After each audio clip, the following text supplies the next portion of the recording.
Hola a todos y todas, es un placer inmenso estar aquí con ustedes en el día de hoy, siguiendo con el tema del que veníamos hablando, que eran los trastornos de ansiedad. Hoy le tocó el turno al trastorno de ansiedad generalizada. De él vamos a hablar un poco y vamos a reflexionar algunos aspectos que pueden ser interesantes. Mi nombre es Iris Luna Montaño, soy médica psiquiatra muy interesada en los temas de divulgación en el área de salud mental y de comportamiento, y estoy convencida que la información es algo básico para tomar decisiones sensatas para nuestra vida en general y sobre todo para nuestra salud mental. Vamos a evitar el estigma informándonos y recordando de alguna manera que la psiquiatría no es algo alejado de la población general, que en algún momento todos podemos llegar a tener una depresión, una ansiedad o algún tipo de trastorno, o algún familiar nuestro también podría llegar a tenerlo, y es muy importante que estemos bien informados. Bueno, lo otro que quería decirles es que en este espacio, en el Expreso con Iris, mi intención es traerles pues como información para que ustedes puedan discutir, la puedan revisar y me hagan sus comentarios. Les pido encarecidamente que se suscriban a mi canal, que activen la campanita para que reciban nuevo material cada vez que salga, y si a alguien le puede llegar a servir lo que yo les voy a decir, pues entonces por favor compártelo, no duden en compartirlo. Bueno, ¿qué es la ansiedad generalizada? El trastorno de ansiedad generalizada podemos decir que se da cuando no podemos controlar la preocupación. Cuando la preocupación nos lleva de los cabellos, cuando definitivamente todo en la vida, lo que me define es la preocupación. Bien, la ansiedad en muchas ocasiones forma parte normal de la vida. ¿Cómo no preocuparnos por temas de salud, por dinero, por problemas familiares? Eso es obvio, a todos nos ha pasado. Sin embargo, las personas que tienen un trastorno de ansiedad generalizada tienen una preocupación extremadamente grande, es exagerada, o se sienten demasiado ansiosas por pequeñas cosas y por muchas cosas que suceden en el día a día y que a la luz de los otros no son consideradas cosas tan relevantes para meterle tanta fuerza, para meterle tanta preocupación. Los demás ven a las personas que tienen el trastorno de ansiedad generalizada como personas bastante intensas, complejas, irritables, quisquillosas. Algunos les dicen es que mi papá es muy neurótico, mi mamá es muy exagerada y es demasiado nerviosa, y esto va a poner problemas a la hora de hacer un enfoque en el paciente, porque el paciente se va a sentir bastante solo, bastante incomprendido. Entonces, una invitación es precisamente a conocer cómo funciona esto y que se den cuenta de que no es una forma de personalidad, no es un tipo de personalidad, es un trastorno de ansiedad, de los que están clasificados dentro del DSM-5, ¿cierto? De estos sistemas de clasificación. Y cuando hablo de sistemas de clasificación, esto no es para que cataloguen o para que etiqueten al familiar, al paciente, al amigo o a ustedes mismos. Esto es simplemente unos elementos que utilizamos todos los psiquiatras y todos los psicólogos para ponernos de acuerdo y hablar un idioma igual a la hora de hacer investigación, a la hora de tratar de discernir qué es lo que está pasando con estas personas que sufren tanto. Bueno, entonces les decía que se caracteriza porque sufren por una cantidad de eventos diarios que no tienen el suficiente peso, pero que sí les generan una perturbación muy grande y una limitación en su funcionamiento global. No les es fácil a las personas con trastorno de ansiedad generalizada controlar la ansiedad ni mantenerse concentradas en las actividades diarias. Eso es una cosa muy grave. Lo bueno es que el trastorno de ansiedad generalizada se puede tratar. Podemos encontrar tratamiento, y si tú llamas a tu médico, si lo sospechas, y le cuentas exactamente los síntomas que tienes, es muy probable que te haga un buen diagnóstico y te lleve pues por el camino adecuado. Una de las cosas que tienes que tener en cuenta es que, como cualquier trastorno de ansiedad, este se asocia a algo que tiene que ver con los síntomas somáticos. Entonces muchas veces las pacientes o los pacientes consultan por las palpitaciones, por la dificultad para respirar, por la sudoración en las manos, por el insomnio y por otras cosas, pero como por el dolor de cabeza que se da con bastante frecuencia, por la migraña, pero no se centran en esa preocupación diaria que tienen por todas las cosas porque piensan que eso es normal, que eso forma parte de su personalidad y eso no es así. Entonces, ¿cuáles serían las señales que estuviéramos pilas y los síntomas del trastorno de ansiedad generalizada? Se desarrolla lentamente, ¿sí? Suele comenzar durante finales de la niñez, en la adolescencia y en la adultez temprana. Y las personas que no son tratadas pueden vivir un suplicio toda la vida y andar a media máquina.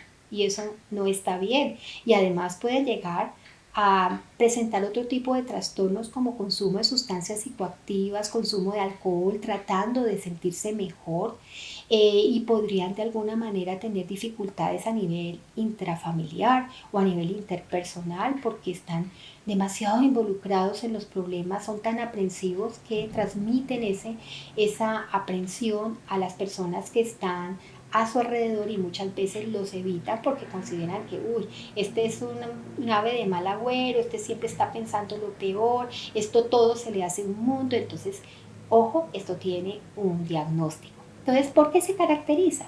Las personas dicen preocuparse demasiado por cosas cotidianas, por cosas pequeñas, por cosas nimias. Tienen problemas para controlar su preocupación y ese sentimiento de nerviosismo. Son conscientes de que se preocupan mucho más de lo que deberían, pero no pueden evitarlo. Se sienten inquietas y tienen gran dificultad para relajarse y de pronto estar en modo desconectado de los problemas por algún tiempo. Todo el tiempo están retrayendo, sustrayendo una y otra vez estos problemas a su cabeza y trayéndoselos a sus familiares. Se tienen problemas para dormir o para permanecer dormidos porque precisamente la preocupación les impide conciliar el sueño y hace que al día siguiente estén muy irritados, que tengan dificultades con la alimentación. De hecho, desarrollan muchos de ellos un trastorno relacionado como con una alimentación emocional mantenida en el tiempo. Pues, todos saben que la alimentación emocional no es ni mala ni buena, pero cuando la mantenemos en el tiempo estamos hablando de un problema y un desorden alimentario que podría llegar a convertirse en unos casos en un trastorno por atracones o una alimentación externa o una alimentación emocional pero repetitiva. Otra cosa, sudan mucho, se pueden sentir mareados, dicen que les falta el aire, necesitan ir al baño constantemente y aquí es muy importante que pensemos que hay dos cosas. Primero, la preocupación por una cantidad de cosas que generalmente a las otras personas no le preocupan y lo segundo, síntomas físicos que no pueden controlar, la taquicardia, la sensación de opresión en el pecho, el dolor abdominal, las diarreas, de pronto la sudoración de las manos, es decir, todos estos son síntomas físicos de ansiedad, el dolor de cabeza y todo lo demás.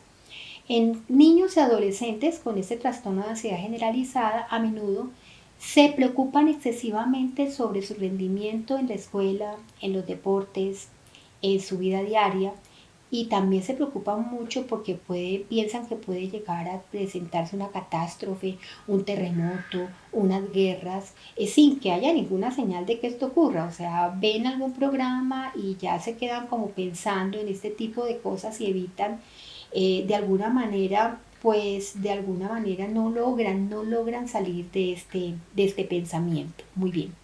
Tanto niños como adultos con trastorno de ansiedad generalizada pueden llegar a experimentar, como les decía, estos síntomas físicos que dificultan inmensamente el funcionamiento y llegar a tener problemas y conflictos familiares bien bravos o problemas de pareja o con los amigos porque son considerados personas muy inadecuadas, personas que todo el tiempo están buscándole problemas a las situaciones donde cada reto no se vuelve algo agradable, cada desafío no es algo agradable, sino una verdadera pesadilla donde le sacan 20.000 patas al gato, donde una una situación que se plantea, pues obviamente le ven una cantidad de dificultades y piensan que puede llegar a ocurrir lo peor de lo peor y esto los mantiene absolutamente eh, tensionados. Y eso lo notan en su piel, en sus músculos, en su rostro, en los gestos, en su manera de interactuar con los demás. Es decir, no son capaces de involucrarse ni concentrarse en otras actividades, ni de hablar con la familia de una manera adecuada, porque están todo el tiempo trayendo a colación ese tema y parecen radios repitiendo los mismos temas. Entonces esto se vuelve un problema para la familia también. Muy bien, aquí hay una de las cosas interesantes y es que esta ansiedad excesiva, esta preocupación aprensiva, que se produce durante más días de los que deberían presentarse, por un periodo de 6 meses, es que es casi todos los días que ellos están presentando esto por un tiempo más o menos de 6 meses, en relación a diversos sucesos diarios y actividades diarias, como actividad laboral, actividad escolar, algún reto que tiene que ver con vamos a recibir el pase, me van a dar la visa o el pasaporte, entonces como hay un periodo de espera, soy incapaz de esperar, tengo grandes problemas con la incertidumbre, entonces obviamente esto va a generar muchísimo sufrimiento. El individuo es incapaz de manejar esta situación, esta preocupación, y se asocia a diversos síntomas de los que ya les he hablado, que son la inquietud, la sensación de estar atrapado sin poder solucionar las cosas, la sensación de tener los nervios de punta, entonces están irritables, se sorprenden por todo, se exaltan por cualquier cosa, no se les puede hacer una broma porque inmediatamente están como hiperactivados, autonómicamente, se sienten muy fatigados, refieren mucha fatiga, gran dificultad para concentrarse y quedarse y con la mente en blanco, o sea, es difícil que ellos puedan meditar y una gran irritabilidad que les lleva a generar peleas y dificultades dentro de la misma familia. Ellos se quejan de tensión muscular y de problemas de sueño. Muy bien, ¿cómo se trata este trastorno de ansiedad generalizada? Pues lo primero que hay que hacer es hablar con el médico acerca de los síntomas. En segundo lugar, el médico le hará unos exámenes muy completos, exámenes de sangre, exámenes, una historia clínica muy completa que va a involucrar también la historia familiar para poder mirar que no haya de pronto un antecedente de alguna enfermedad física como un hipertiroidismo, algún problema hormonal, algún problema de tipo inmunológico. Y una vez han descartado eso y vistos todos los síntomas que se presentan en el paciente y la gran incapacidad que genera por esa gran preocupación, por esa dificultad para concentrarse, por esa irritabilidad, por ese estar con los pelos de punta continuamente. Entonces, en ese momento ya por la clínica nos daremos cuenta que hay unos criterios diagnósticos que estarán en el DSM-5 o en el CIE-10 que nos muestra cómo funciona un paciente que tiene un trastorno de ansiedad generalizada. Estos pacientes cuando no se tratan van a generar pues mucho sufrimiento y van a tener que trabajar el triple para obtener salir adelante, ¿sí? Porque van a tener una carga, una mochila muy pesada en sus hombros y además puede asociarse esto a otros trastornos como trastorno de depresivo mayor, como de pronto trastornos de la conducta alimentaria, como otro trastorno que tiene que ver, por ejemplo, con el consumo de sustancias psicoactivas y alcohol, porque muchos tratan de automedicarse tomando licor y sienten cierta tranquilidad, o algunos comen porque ustedes saben que el estrés se maneja, si se maneja con comida, pues obviamente el paciente se va a sentir relativamente bien un poco tiempo, pero eso no va a ser el resultado. O sea, después de que ya nos damos cuenta de que hay un trastorno de ansiedad generalizada, pues empezamos un tratamiento que consiste en dos opciones. Una que es Viene la psicoterapia, generalmente cognitivo-comportamental, donde llevamos al paciente a irse enfrentando a las situaciones, se hacen muchos debates cognitivos, tratamos de cambiar esas ideas irracionales que tiene el paciente, lo acercamos a hacer contacto con ellos mismos, a la meditación, a la conciencia plena, a muchas técnicas que se utilizan de enfrentamiento, etcétera, para ayudarle al paciente a que salga de esta situación, y además se hace un tratamiento con fármacos, con psicofármacos que han sido diseñados y que han sido estudiados para este manejo. Hay dos tipos de psicofármacos que serían las benzodiazepinas, que serían los ansiolíticos, que hay que saberlos dar, que tienen unas indicaciones muy claras, que tiene que el paciente hacer unas revisiones continuas con su especialista para ir modificando las dosis y reduciéndolos hasta quitarlos. Y están también los antidepresivos, algunos que son inhibidores de la recaptación de serotonina, otros que son inhibidores de la recaptación de serotonina y norepinefrina, y otros medicamentos serotoninérgicos. Muy bien, aquí es muy importante que cuando se haga el diagnóstico y cuando empecemos el tratamiento, pensemos que es un tratamiento a largo plazo y pensemos que necesitamos de una revisión continua por parte de los médicos, porque si bien es cierto que las benzodiazepinas mejoran muchísimo esa ansiedad, también son sedantes y también en un momento dado, si abusamos de ellas, si las tomamos sin indicación médica, sin la adecuada valoración continua, puede llegar a generar tolerancia, es decir, que el paciente va a tener que necesitar una mayor dosis, y abstinencia, fenómenos de abstinencia, o sea, puede generar dependencia. Entonces, en este caso específico hay que ser muy cuidadosos en la hora de hacer el tratamiento. Aunque afortunadamente en muchos de los casos clínicos que se han visto y los estudios muestran que el paciente con ansiedad generalizada por lo general no genera estados de dependencia muy importantes, y que si sabemos utilizar una benzodiazepina adecuada, o sea, una que tenga una vida media larga o mediana y que se dé por poco tiempo y se asocie a un antidepresivo, pues obviamente vamos a quitar ese riesgo, ¿no es cierto? Porque inicialmente comenzamos con la benzodiazepina y con el antidepresivo, y poco a poco vamos quitando la benzodiazepina. Además de este tratamiento cognitivo-conductual, además del tratamiento farmacológico, tenemos los hábitos saludables que son salvadores. Empezar a comer una alimentación que sea verdaderamente rica en nutrientes, que ayude a generar mejores cantidades de neurotransmisores en mi cerebro, que nos quite la fatiga, etcétera, etcétera. Estamos hablando de una dieta más rica en plantas, menos en animales, donde prime que sea muy parecida a la dieta mediterránea, muchas nueces, muchos frutos secos, muchas semillas, cereales integrales, legumbres, vegetales, frutas frescas de todos los colores y formas, fuentes, por ejemplo, de omega 3, como sería la chía, el pescado azul. Ahí buscaríamos el soporte de un nutricionista, una persona que te pueda ayudar en el tema de la alimentación, además para poder desviar esas emociones no hacia la comida, sino hacia otro tipo de actividades. Y otra actividad que es fundamental es el ejercicio físico. Este te va a ayudar cantidades, va a generar endorfinas, va a desinflamarte, va a ayudar en el tratamiento, y esto es fantástico, y va a ayudar a que tengas una mejor calidad de sueño.